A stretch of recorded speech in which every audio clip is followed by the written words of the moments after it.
भारत की नारी शक्ति देश विदेश में लहरा रही है परचम। भारतीय सेना की शांति दूत मेजर राधिका सेन ने देश को गौरवान्वित किया है। कोंगो के शांति अभियानों में लैंगिक समानता और महिला सशक्तिकरण में उत्कृष्ट योगदान के लिए मेजर राधिका को यूनाइटेड नेशंस के military gender advocate of the year award से नवाजा गया है। कैसा है यह अनुभव, आइए जानते हैं। मैं एक साल पहले डेमोक्रेटिक रिपब्लिक ऑफ कॉन्गो में मोनेस्को में as a UN peacekeeper India की तरफ से तैनात थी। प्लेटून कमांडर का कार्य संभाला था। मेरे अंडर 20 विमेन सोल्जर्स और 10 मेन सोल्जर थे और हमारा एक कार्य रहता था कि जनरल पब्लिक का सिक्योरिटी एस्पेक्ट्स को जानना और हमारे कमांडर को उसके बारे में बताना, ताकि हम अपने ऑपरेशन से प्रोटेक्शन ऑफ सिविलियन का मैंडेट पूरा कर सकें। इसके अलावा हम एंगेज रहते थे वहाँ की महिलाओं के, वहाँ के यूथ को अवेयरनेस लेक्चर्स देने में। इंडियन आर्मी अपनी प्रोफेशनलिज्म के लिए जाना जाता है और हम काफ़ी सालों से यूएन पीस कीपर्स, हम सबसे बड़े UN peacekeeper troop contributing countries में से हैं। और अगर आप ये देखा जाए तो India is the 11th largest troop contributor जब महिला सोल्जर की बात आती है।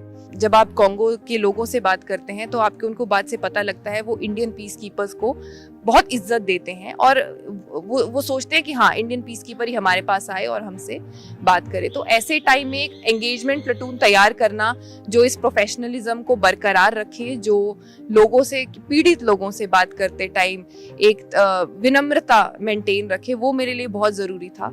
तो मैंने अपनी second in command major Saumya Singh के साथ हमने अपनी ट्रूप्स को यहीं से ट्रेन करना शुरू कर दिया था और हमें उसके अच्छे रिजल्ट्स मिले। लोगों ने बहुत सराहना किया जिस तरह से हमारी महिलाएं और साथ ही साथ हमारे मेल सोल्जर्स भी जिस तरह से लोगों से बात करते थे। चीज़ जो हमने किया था, हमने अपने ट्रूप्स को फ्रेंच और स्वाहिली का ट्रेनिंग देने लग गए थे। तो क्या होता था, जब मैं लैंग्वेज असिस्टेंट के साथ किसी से बात कर रही हूँ, उसी टाइम मेरे ट्रूप्स जनरल पब्लिक से बात करने लग जाते थे। आप कैसे हैं, कितने लोग हैं आपकी फैमिली में, कोई तकलीफ है या नहीं है।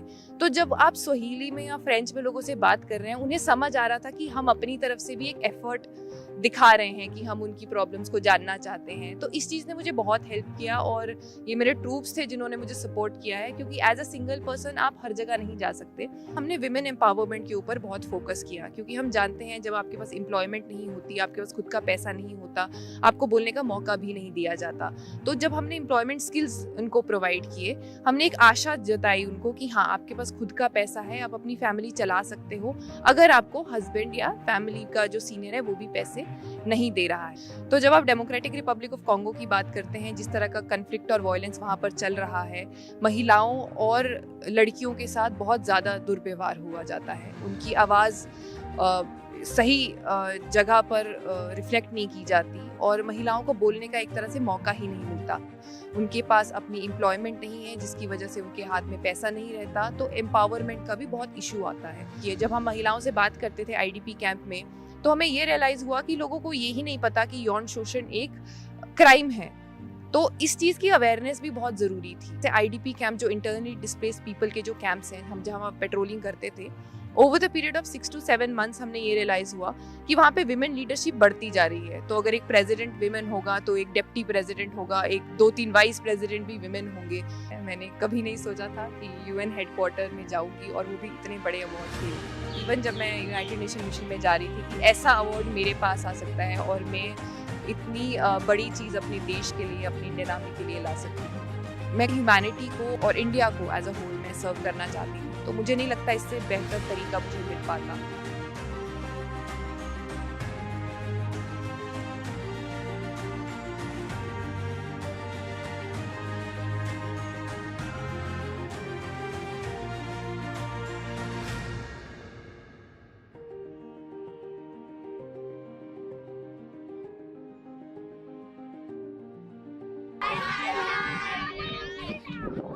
Thank you.